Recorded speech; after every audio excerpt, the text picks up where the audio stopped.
जय हिंद जय भारत दोस्तों। मैं आज Gupta and Gupta soil mechanics and foundation engineering के क्वेश्चन नंबर 71 से लेके 80 तक डिस्कस करने वाला हूं। तो चलिए हम लोग स्टार्ट करते हैं।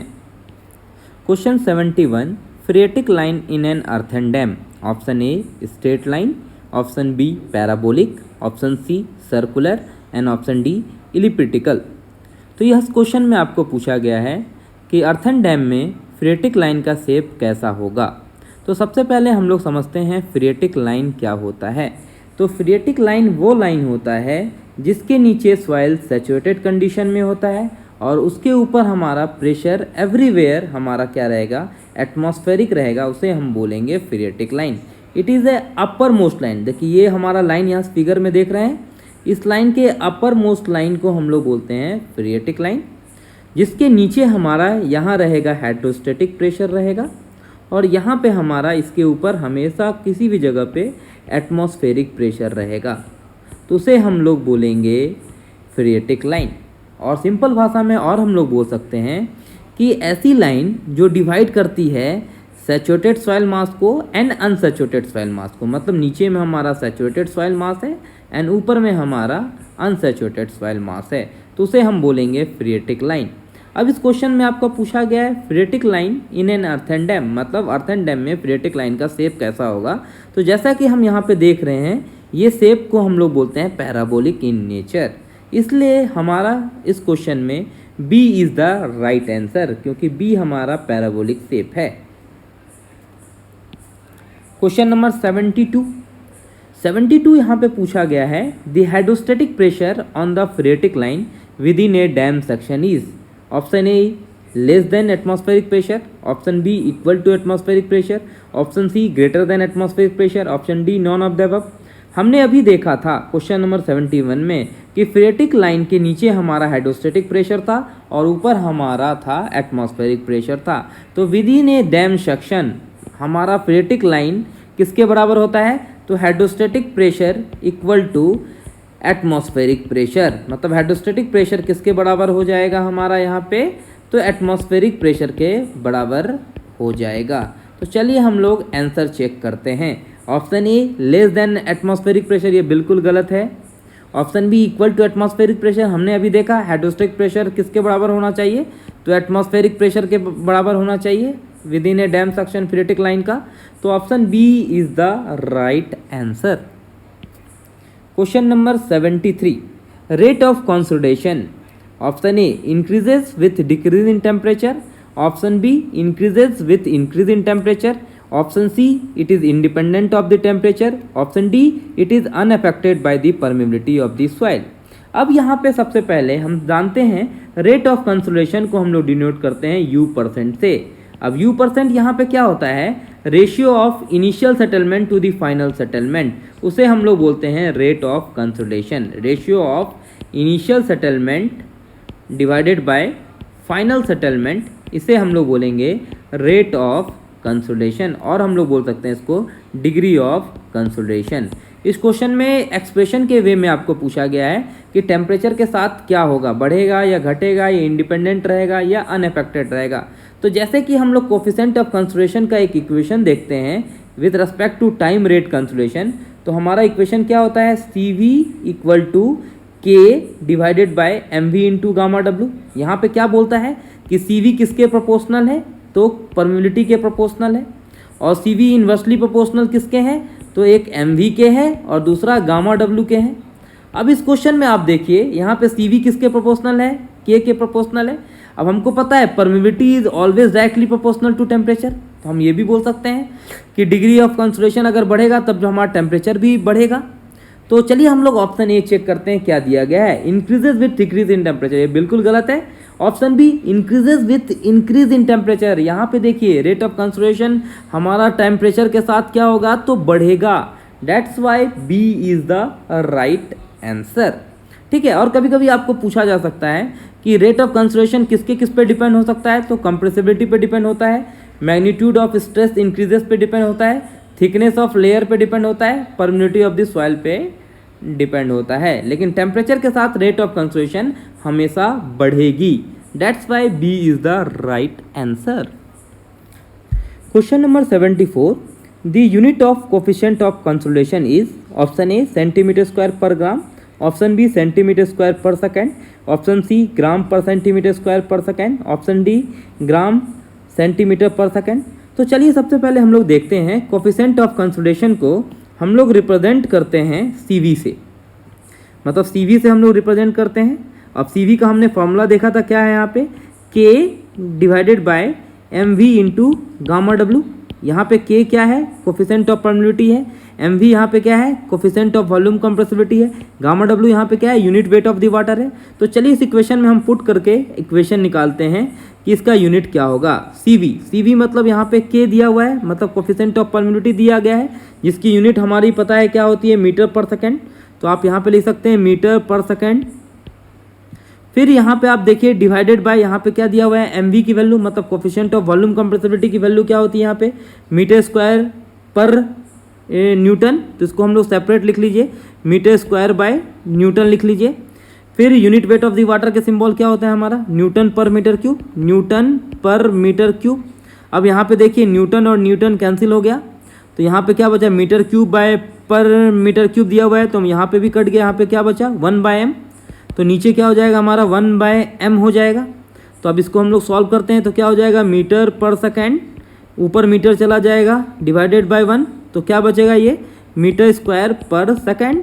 पर लेकिन क्वेश्चन में आपको आंसर में दिया हुआ है सेंटीमीटर के टर्म में, तो मीटर दिया रहेगा तो मीटर के टर्म में रहेगा, सेंटीमीटर रहेगा तो सेंटीमीटर के फॉर्म में रहेगा। तो इसको हम लोग और लिख सकते हैं अकॉर्डिंग टू ऑप्शन वाइज, तो इसको लिख सकते हैं सेंटीमीटर स्क्वायर पर सेकेंड। तो चलिए हम लोग ऑप्शन चेक करते हैं। पहला है सेंटीमीटर स्क्वायर पर ग्राम, बिल्कुल गलत है।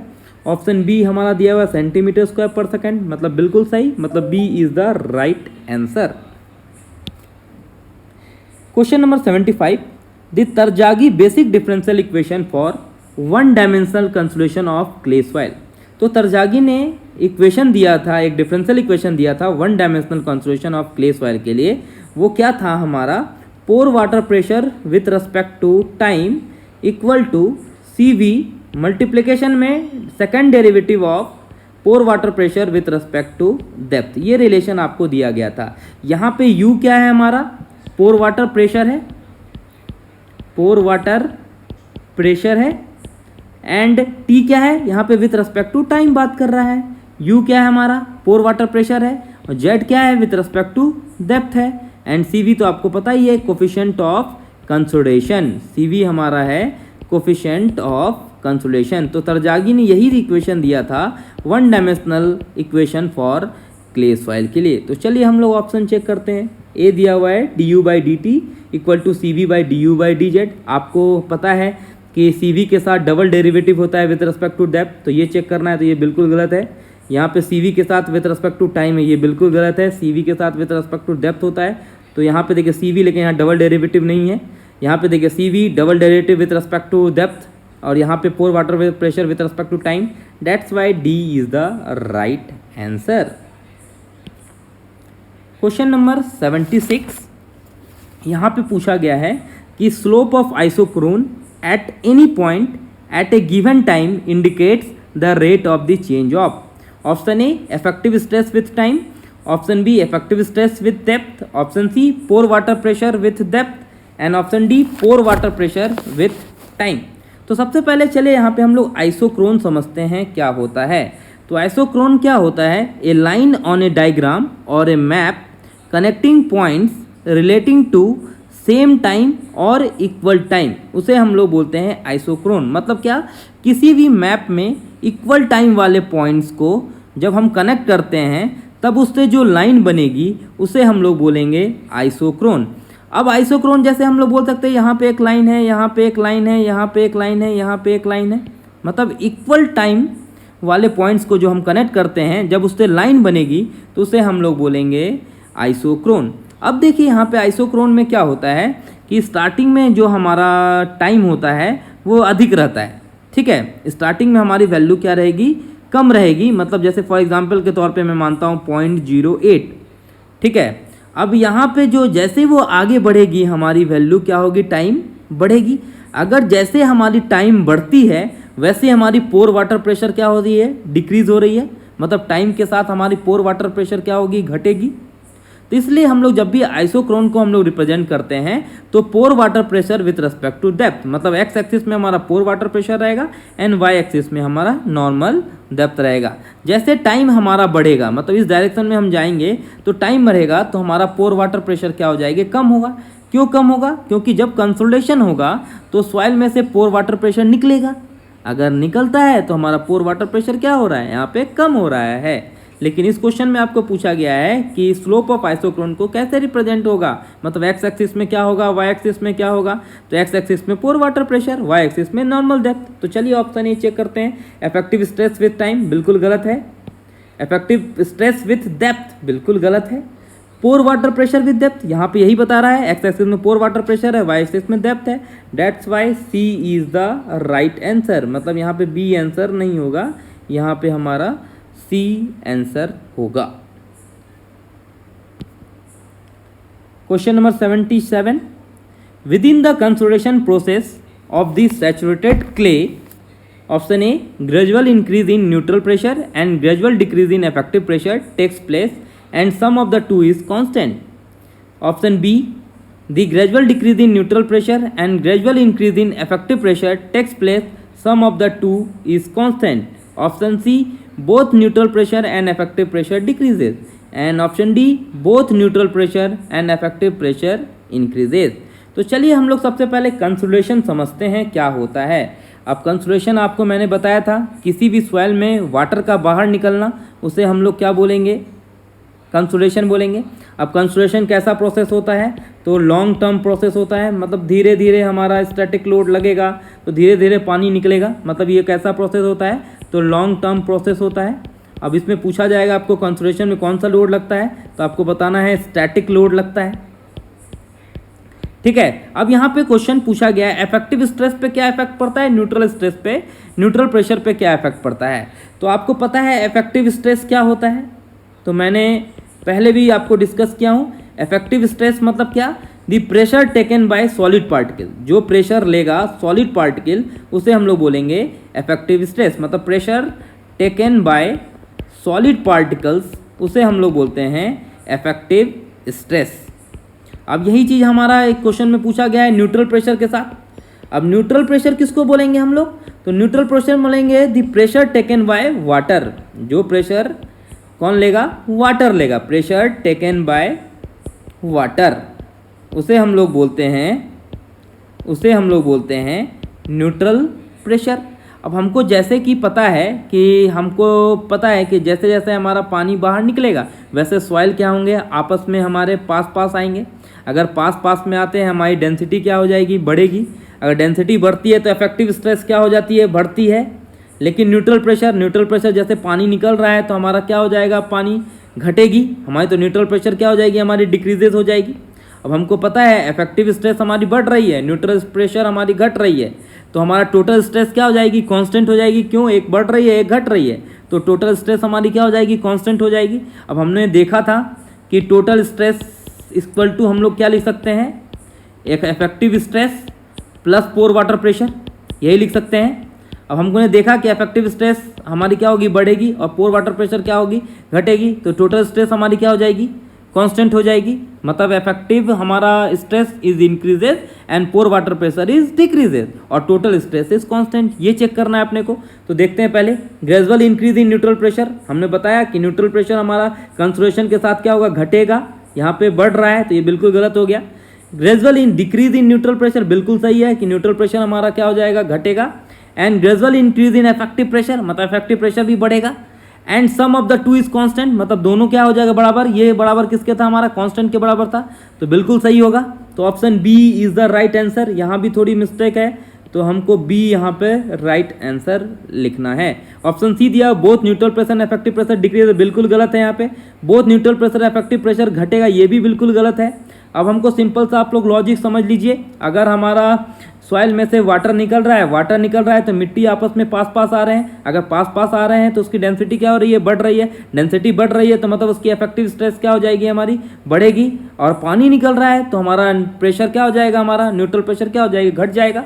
तो उसे ही हम लोग बोलते हैं कि कंसोलिडेशन प्रोसेस के साथ हमारा इफेक्टिव स्ट्रेस बढ़ेगा, न्यूट्रल प्रेशर हमारा घटेगा और सम ऑफ द टू प्रोसेस किसके बराबर हो जाएगा, constant that is total stress के बराबर हो जाएगा।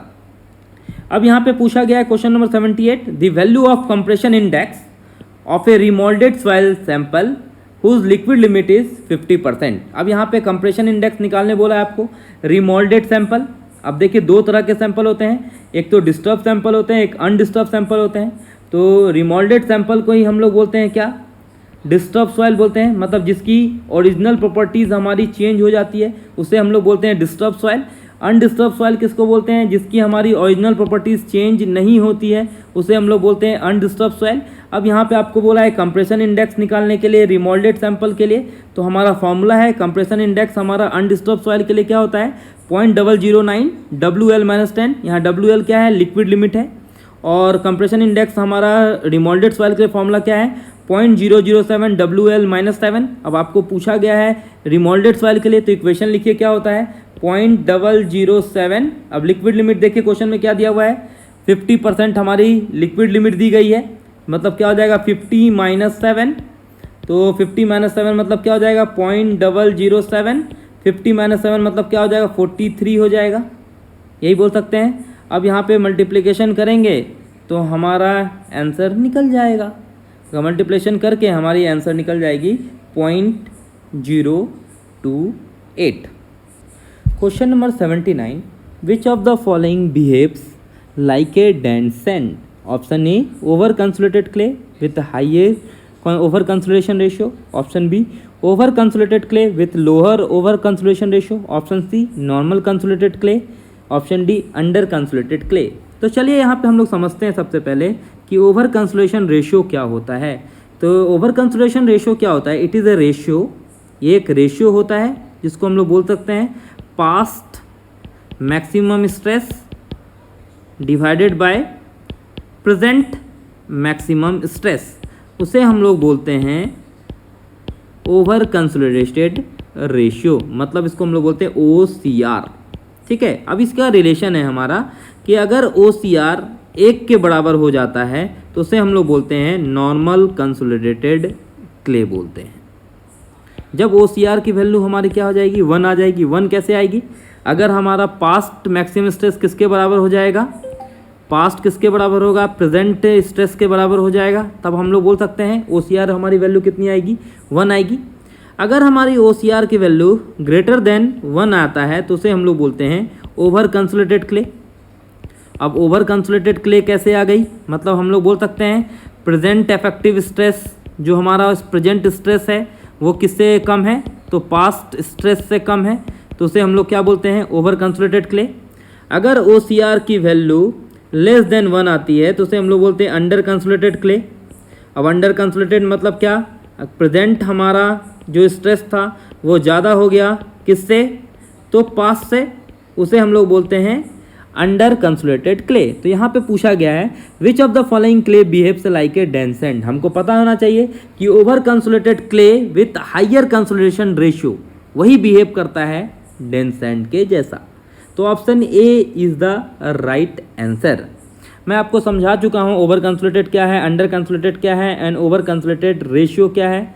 ये सब आप इसको ध्यान से पढ़िए क्योंकि ये कंपटीशन एग्जाम में बहुत बार पूछे जाते हैं। OCR निकालो, OCR मतलब past maximum stress divided by present maximum stress, उसे हम लोग बोलते हैं OCR। अगर OCR की वैल्यू 1 आती है तो उसे कौन सा सॉइल बोलेंगे, नॉर्मल कंसोलिडेटेड सॉइल बोलेंगे। अगर OCR की वैल्यू ग्रेटर देन 1 आती है तो क्या बोलेंगे, ओवर कंसोलिडेटेड सॉइल बोलेंगे।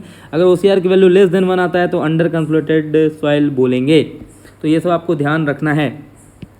Question number 80, coefficient of consolidation of soil is affected by, option A compressibility, option C B permeability, option C both compressibility and permeability and option D none of the above. जैसे कि हम लोग relation अभी पढ़ते आए हैं कि K equal to हम लोग क्या लिख सकते हैं MV into CV into gamma W, ये लिख सकते हैं।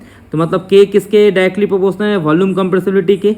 अब K डायरेक्टली प्रोपोर्शनल किसके है, कोफिशिएंट ऑफ कंसोलिडेशन के। अब K डायरेक्टली प्रोपोर्शनल किसके है, unit weight of the water. अब हम लोग यहाँ पे और एक रिलेशन लिख सकते हैं K इक्वल टू MV को हम लोग लिखते हैं CC by 1 + E0 into CV into gamma W, ये भी लिख सकते हैं। तो यहाँ पे देखिए K किसके बराबर हो जाएगा, कोफिशिएंट ऑफ कंप्रेसिबिलिटी के बराबर हो जाएगा। के किसके बराबर हो जाएगा, कोफिशिएंट ऑफ कंसोलेशन के बराबर हो जाएगा, के किसके बराबर हो जाएगा, unit weight of the water के बराबर हो जाएगा। मतलब के किसके किसके मतलब प्रोपोर्शनल है, तो कोफिशिएंट ऑफ कंप्रेसिबिलिटी के भी प्रोपोर्शनल है और परमेबिलिटी के भी प्रोपोर्शनल है।